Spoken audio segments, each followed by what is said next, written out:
Yes, guys, we're back. Nuclear Reaction Faction, reacting to the rest of Chris Chan's horrifying history. There's going to be another 2 parts probably because it's a long video. Shout out Tom for the video, link in the description. Thank you very much. Let's get it. Chris Troll, with the in-universe explanation that he would be focusing his endeavors on turning Sonichu into an acclaimed media franchise. Just for context, yeah, you obviously know who Chris Chan is. There's this other guy pretending to be the real Chris Chan. He's even got the medallion, and it infuriates the real Chris. This once again aggravated Solid to no end, as he would publish yet another diatribe screaming his personal information at the top of his lungs to prove he was the real him. This is also the source of the Curse Yehameha video played earlier, but we'll play it again right here just for good measure. Curse Yehameha! It appears that Chris takes the Curse Yehameha much more seriously than everyone else did, as soon after delivering it, he becomes remorseful and fears that it was too great a punishment for Liquid, and decides to issue a retraction and forgive Chris for his past misdeeds. We stand a merciful king. As Clyde had previously mentioned, Bob and Barb purposely decided to not involve anyone else in the troll situation, claiming that they were dealing with it on their own terms. Partly, this was because they didn't want anyone else finding out how inept and negligent they were in regards to their son's obvious special needs, but to an extent, it's also because they didn't know how bad it was, most likely due to Chris downplaying or straight up not telling them about it. The Chandler family strategy, or lack thereof when it came to handling trolls, was compelled to change after Bob found out Chris has uploaded 2 tours of their house, which revealed where they lived. In emails, Chris said, "Because of my months-old mistake," referring to the house tour, "my mother took away my car keys, my driver's license, trapping me in the house that love built. But years later, chaos ensued." Sob. "Mom and Dad are both very angry with me. I'll call my detective tomorrow. I don't know. You have in with the trolls. Please see if you can talk to them into helping me remove that footage off the internet. I know they'll be too damn stubborn, stupid, and cocky to help, but any port in a hurricane, feeling dizzy, I gotta get back to searching on YouTube for the similar videos and flagging them. Rally the good." So, like, he's actually really good at typing. I've said this before in the other things. He just can't talk for I was gonna cuss them. That footage off the internet. I know they'll be too damn stubborn, stupid, and cocky to help, but any port in a hurricane, feeling dizzy, I gotta get back to searching on YouTube for the similar videos and flagging them. Rally the good, loyal troops. Yet another major reason to take down that ED page, because they probably have all that shit on there as well. And all it took was one troll calling my house and telling my father about seeing a portion of his wall of records in pictures. The same day, Chris takes this concern to YouTube in quite the peaceful fashion. Not even deserve a captain's log introduction, because this is dead serious. The inside and outside tour I did a few months ago of my house, everyone on the internet, my mother and my father are angry at me. They're blaming me. It's my fault. I admit it's my fault. I want everything about my house off the internet. I'll send in detectives. I'll send in police. I'll send in everything in my power. So yeah, please get everything off of the internet now. Flipping hell. I've never seen such an autist rage in my life. That's a moment. Whoa. Curse the trolls. Peace to everybody else. You might have noticed the strange jump cut in the middle of the video. That's because there is a full uncut version of it, which was leaked by Vivian Guy just a few days later after the upload. In this extended version, Bob walks in and begins explaining to Chris that the reason he's pissed off at him for exposing the house isn't just that it violates their privacy, but due to how filthy and unkempt their living conditions were due to the fact they were hoarders, the health department of Greene County could condemn the house to be demolished and they'd be evicted and left homeless. Because of this leak, along with their previous deeds, Chris was furious at Vivian, expressing his wish that she suffers a heart, some flexing of his massive guns, and even attempts to do 30 push-ups. Sorry, guys. Threats and invitations. Also, post this comment under a clip of Megan from Family Guy. Megan has always looked good, and here she is really hot. Even better than when she had her makeover. If Seth would let her turn 18, I'd be all over her sweet and breasts. No. Wham, thank you, ma'am. This moment is not Megan has always looked good, and here she is really hot. Even better than when she had her makeover. If Seth would let her turn 18, I'd be all over her sweet and breasts. Wham bam, thank you ma'am. This moment is not particularly important. I just wanted to share my pain with you guys, frankly. Moving on from here, we have a deranged video of Chris wigging out and breaking things in his room. I'm sorry about the screen going funny for the last minute and skipping it. There was a hair on my screen, one of my beard hairs on my screen, and it was really annoying me, so I do apologize, guys. As well as throwing them at the camera. This fit of rage was most likely prompted by his conflicts with Clyde Cash, which were still going on and developing into multiple threats and invitations to a real-life physical fight between between the two. Later on in the month, Chris makes an attempt at blackmail by blowing smoke at Clyde, suggesting that he may have some kind of compromising picture of him and demanding that Clyde stop the trolling. Of course, Clyde calls his bluff, and nothing happens as predicted. In his attempts to be intimidating, Chris does some flexing of his massive guns and even attempts to do 30 push-ups while listening to Eye of the Tiger. They're not real push-ups, my brother. That's their girl push-ups. He does manage it, but it's noticeable that he set up the camera in such a way to conceal the fact that he had his knees on the ground the whole time, which made every single push-up way easier. Though not easy enough, considering he's grunting through the entire thing. During October, there's a brief return of the Liquid versus Solid conflict to fight for the heart of Casey, a mutual love interest of theirs. And the month closes with Solid Chris making a video addressed to her parents, saying how much of a better boyfriend he would be instead of Liquid. For context, Casey was Liquid Chris's real-life girlfriend who was roped into the trolling campaign and played along. After a 2-hour-long phone call with her retired Marine father, in which Solid is humiliated for being a narcissistic and entitled man-child, he uploaded Sonichu Special Number 4, in which he shoots Liquid Chris in the shins and gets together with Casey. This culminated in another call, this time between Casey and Solid Chris, that lasted for about a half an hour. For the first 20 minutes, Casey is reiterating what her father said, which really puts Solid in distress. However, this distress doesn't hold a candle to how he gets when Liquid Chris joins the call. A shouting match instantly erupts, with Solid losing his marbles every time he's referred to as Ian Brandon Anderson. By the way, when he's, because you ain't got the context, when he says Liquid Chris is the one who's is pretending to be the real Chris Chan, and Solid Chris is the one who's the real Chris Chan, just so you know. It's interesting that when other trolls call him this name, he can keep his rage in without much of an issue, but Liquid saying it immediately gets under his skin. Insult is added to injury when Liquid calls him fat, which Solid strictly denies despite the evidence suggesting otherwise. Look at them boobies. Oh my gosh, she's got bigger boobies than my mum. His rage in without much of an issue, but Liquid saying it immediately gets under his skin. Insult is added to injury when Liquid calls him fat, which Solid strictly denies despite the evidence suggesting otherwise. Things really come to a head when Liquid says he and Casey made passionate love at Solid's house, at which point Solid decides to wake up Bob and Barb to get them to fight Liquid for him. Mind you, this call took place in the middle of the night, and this madman actually woke up his parents to vicariously attack an internet troll for him. Can you imagine being his parents? Oh gosh, man, that would be... That's something else. The call comes to an end with Casey declaring she will marry Liquid Chris. One more call was made after this, and Casey continued to carpet bomb Solid Chris with the truth. She tells him he won't make it past 30, and that just like every other potential sweetheart before her, Chris will immediately forget about her as soon as she's gone, going back to his usual routine of playing video games and being a general man baby, while Chris does nothing but sigh. After Liquid and Casey's marriage, Chris actually did try and muster up some kind of genuine melancholy, even posting a video of himself doing his best to cry on camera. As Casey predicted, however, he was back to his usual self the day after. A little while after this, he shoots Vivian Guy an email with a very different tone. Now that I finally have peace of mind, I apologize for the past unformalities and emotional outbursts in past communications. I have decided I will fully approve your continued audiobook videos and sales, but in return, I ask for 25% of all the money changed to USA currency you have and will have made from all that you have put together and sold, as well as 2 copies of each CD and DVD of the audiobooks and 2 of each other additional merchandise aside from the audiobooks. I extend an olive branch of peace, and I await your well-thought response. Have a good, safe day, Miss Vivian. That is actually a really cordial, email, and he writes so good. It's just it's a weird dichotomy between his speech and his typing. It's like he's a different person when he's typing. It's mad, mate. But that email is actually quite good. He's usually very belligerent, and I don't think he's being unreasonable asking for what he was asking for, to be honest with you.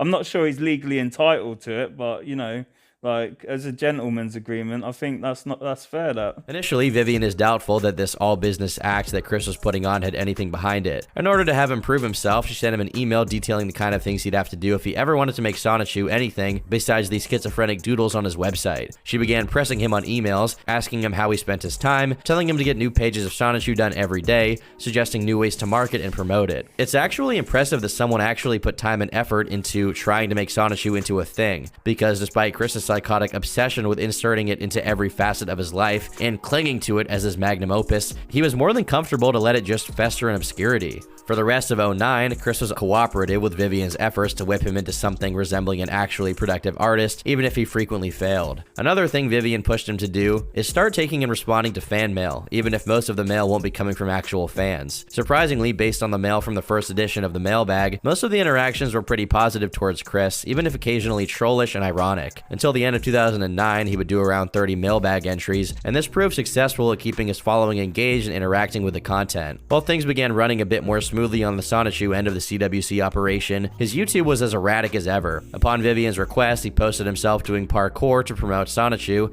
except he calls it parquet and just does some light jogging. Also, due to some interactions from the mailbag, Chris also begins to attack the idea that Asperger's syndrome is in any way related to autism, and to this day it's not clear why he takes offense to that concept, as if people who suffer from Asperger's are somehow trying to attract attention away from autistic people. Autism stolen valor. He takes this seriously enough to write an entire article about it. Good day. I, Christian Weston Chandler, of sound mind and body. Sorry, go and get it, Tom. Get it, Tom. Let's hear it. Get it, Tom. Autistic people. Autism stolen valor. He takes this seriously enough to write an entire article about it. Good day. I, Christian Weston Chandler, of sound mind and body, type the following from honest personal opinions, and I apologize for all offensive remarks I'll be making in the statement. Asperger's is nothing at all like autism. I have stated this fact over and over in my replies to messages from people who tell me otherwise. I feel very sick and tired of hearing that false rumor that the two are anything to full similar. Firstly, I can verify that I was diagnosed with autism with papers in my parents' filing cabinets, and I quote, Mr. Chandler is a 22-year-old man with a history of developmental delays in autism. Despite these limitations,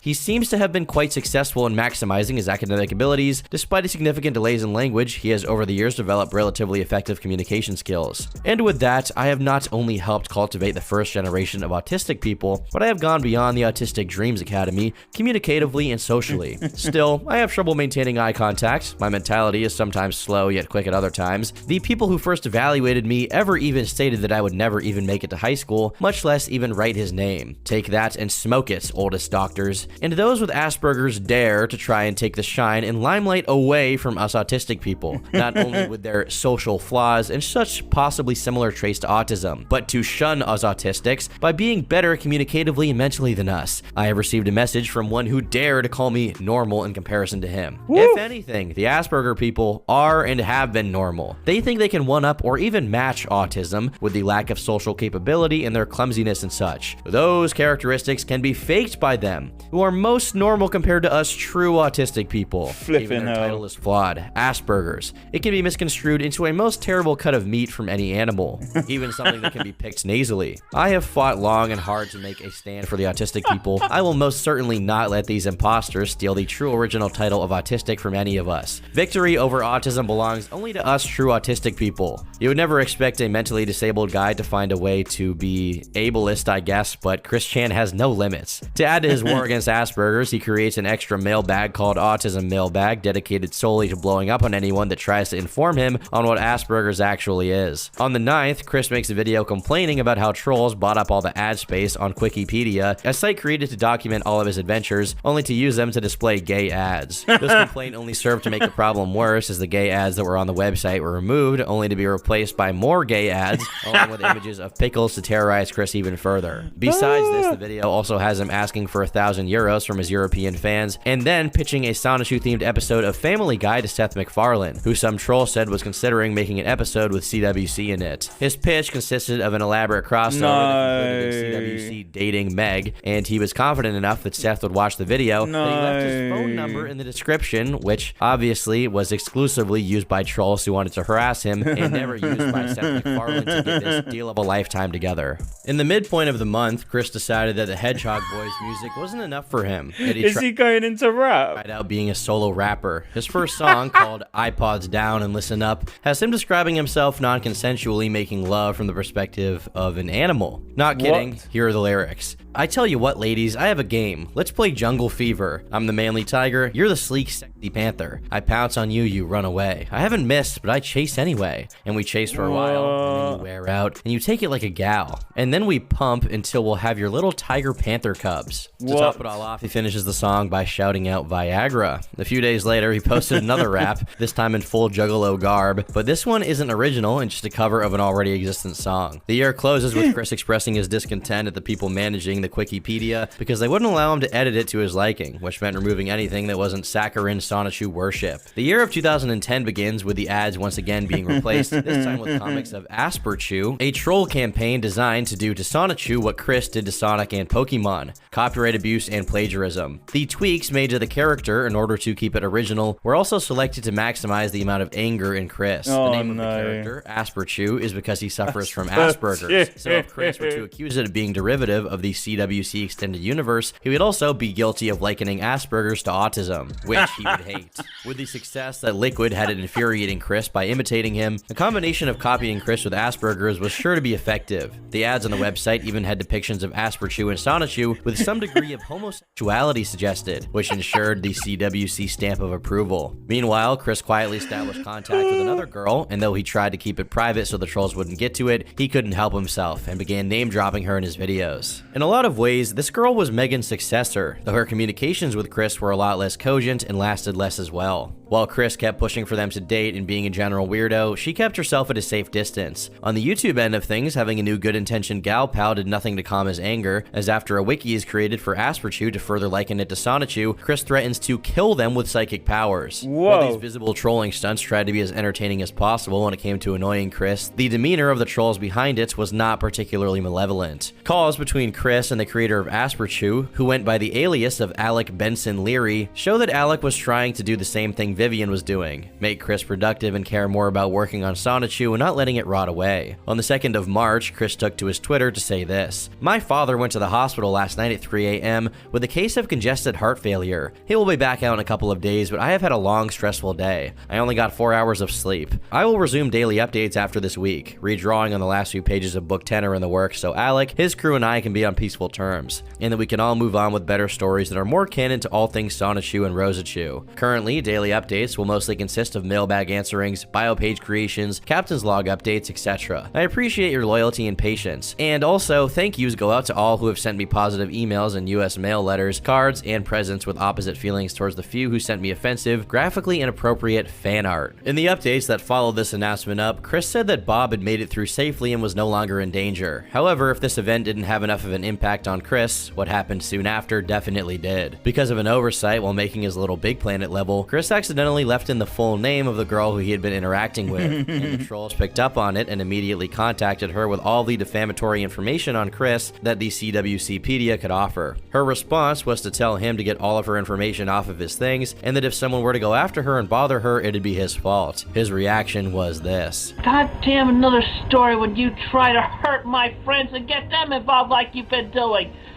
After some back and forth, as Chris tried to do the same thing he did with Megan and placate her, just enough so that she'll overlook his blatant boundary violations, Chris decides to send her a letter and once again invite her out. This was her response: "Sorry, I won't be able to make it. Besides, I wouldn't want to go, if you were going to be there. And I'm not going to the thing next week, because I don't want to deal with you. By the way, that letter, don't do that again, ever. I wasn't even impressed with your little gift. I threw it away. Not only that, I was pissed when you said that we had been going out for a month and a half. First of all, I never agreed to anything of the sort. Second, I would never date you. You're not my type. Also, if you want me to stay safe, then you would leave me alone. From phone, email, and mail. I don't want to hear from you ever again. Do you hear me? And who cares if you're a fucking acoustic virgin? I'd rather have my best friend's boyfriend take me first because I trust him than you. Besides, I'm asexual, so there's no hope for you, at least from me. Not only that, not even a cheap would want your small dick inside of her. Neither would I. Pretty aggressive as far as put downs go, but given that was savage.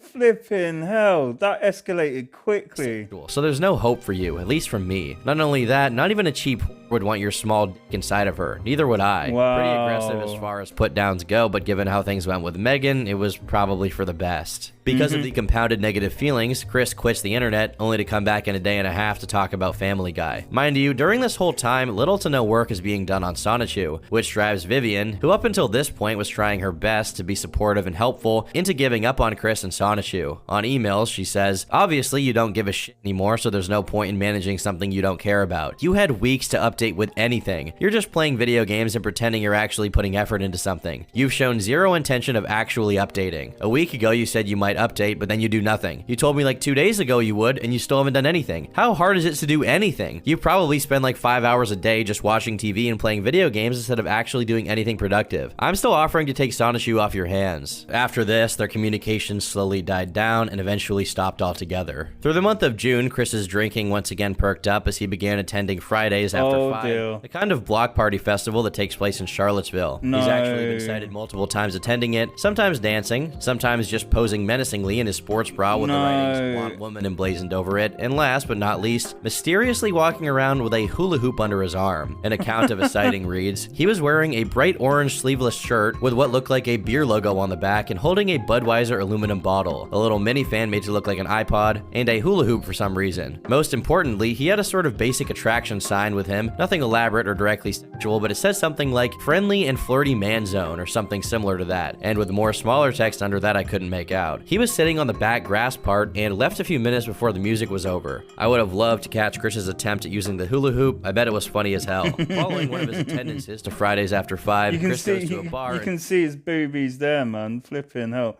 I think he's gained weight over the years because every time I see his boobs, they're bigger. A few minutes before the music was over. I would have loved to catch Chris's attempt at using the hula hoop. I bet it was funny as hell. Following one of his attendances to Fridays After 5, Chris goes to a bar and drinks by his lonesome until the brilliant idea of paying a visit to the game place crosses his mind. He instantly drives there while obviously under the influence and decides to try and take pictures of the manager, Mike, to use as a he got banned from this game place and he was pissed about it. So he's sitting there having a drink and he's like, yeah, it's time to get my retribution. Alcohol and Chris Chan should not ever be in concoction with each other. To Fridays After 5, Chris goes to a bar and drinks by his lonesome until the brilliant idea of paying a visit to the game place crosses his mind. He instantly drives there while obviously under the influence and decides to try and take pictures of the manager, Mike, to use as a dartboard. That's the story that Chris told in this video about the incident anyway, because according to Michael, the police, and an unnamed woman, he was taking pictures not of Mike, but of his daughter. Chris alludes to this himself as he admits. What? No, surely he's got enough self-awareness to realize that is completely inappropriate. Manager, Mike, to use as a dartboard. That's the story that Chris told in this video about the incident anyway, because according to Michael, the police, and an unnamed woman, he was taking pictures not of Mike, but of his daughter. No. Chris alludes to this himself as he admits that the police made him delete the pictures, and if they had just been pictures of Mike, there really wouldn't have been any reason for them to do so. Regardless of whether he went there for Mike or his daughter, Chris certainly went above and beyond the call of duty. After police were called on him for trespassing on private property, Chris tried to make a run for it, and on his way out, he tried to run Mike over twice, as well as the unnamed woman once. What? Of course, Chris's retelling renders this as Mike and the woman jumping on the hood of his car to— That's attempted murder. I don't care how mental he is. Like he's drunk, drove over there, took pictures of like the flipping manager's daughter, then tried to kill people. This is what I mean. I said earlier earlier on in the series, I was like, him and alcohol, no, mate, just no, not at all. You should not be in conjunction with each other. For them to do so. Regardless of whether he went there for Mike or his daughter, Chris certainly went above and beyond the call of duty. After police were called on him for trespassing on private property, Chris tried to make a run for it, and on his way out, he tried to run Mike over twice, as well as the unnamed woman once. Of course, Chris's retelling renders this as Mike and the woman jumping on the hood of his car to make him look bad. When the police showed up, he still tried to drive away, but due to his very limited getaway driver skills, he was stopped by the cops. In their interrogation of him, he immediately breaks into a monologue about how internet trolls ruined his life. Oh man, there's got to be footage of that. And someone, please, I beg you, even if you have to pay money, yeah, because you can get true crime footage, can't you? Like interrogations. I beg someone get that footage. I want to see his police interview. That would be absolutely. That would be. You could use that as a case study, man. That would be fascinating. We'd be exploring virgin territory. You'd be like the interrogators would be pioneers. They'll be trailblazers. It would almost be like avant-garde. Limited getaway driver skills, he was stopped by the cops. In their interrogation of him, he immediately breaks into a monologue about how internet trolls ruined his life. It's safe to say it didn't take very long for the cops to figure out that Chris was mentally challenged. They decided against arresting him, settling for having him delete the photos. Speaking of the troll, he just tried to run over like peeps. Like, how the hell is he getting away with that?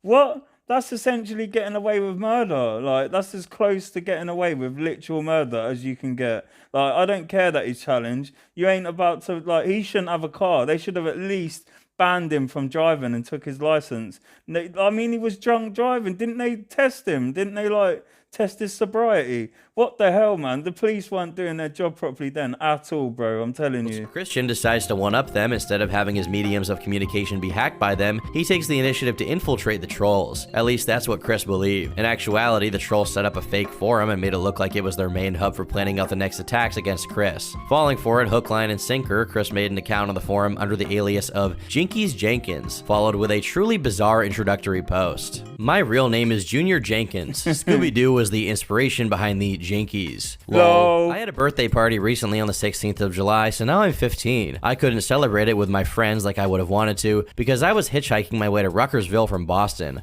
Why is he pretending to be a 15-year-old? Is there some subtext there? Some Freudian, like, like, what the hell? Is that some sort of Freudian slip? Crashing at a house where I have some relatives there. They're the black sheep of the family, and they're not close within the same house. It is cool because they won't rat me out to my parents and siblings. Like I need another damn minute with those assholes who overlook me. And a better part, their house is across the street from Chrissy's house. Sadly though, the blinds to his bedroom are always closed, but I still get some sights of him and the family out of their house. I What are arrived you at on my new about? home a few days ago on the 20th. I'll be spending my sophomore year, and so on, in Greene County's high school. I promised I'd write my gal back in Boston, but what happens here, she doesn't have to know. I'll have to make some new friends come September, but I'll be cool. I'm a stud. I'll also miss my favorite duo of dudes, Jerry and Dino. They taught me the ropes of high school life. They were both 16. I looked up to them, like I would have for my older sister if she wasn't such a drag. They were a gay couple, and they respected me as a friend only. I made it my final realization I was not gay with the help of Jerry and my girlfriend Lisa. Sweet little whore took me in with gratitude on my 14th birthday. She had a few exes from middle school, and her mom was a bondage queen. What? Before then, I had a gay He's laughing. experience in summer camp when I was 7. My bunkmates were experimenting and made me their mofo unwilling guinea pig. I was blindfolded during the entire thing.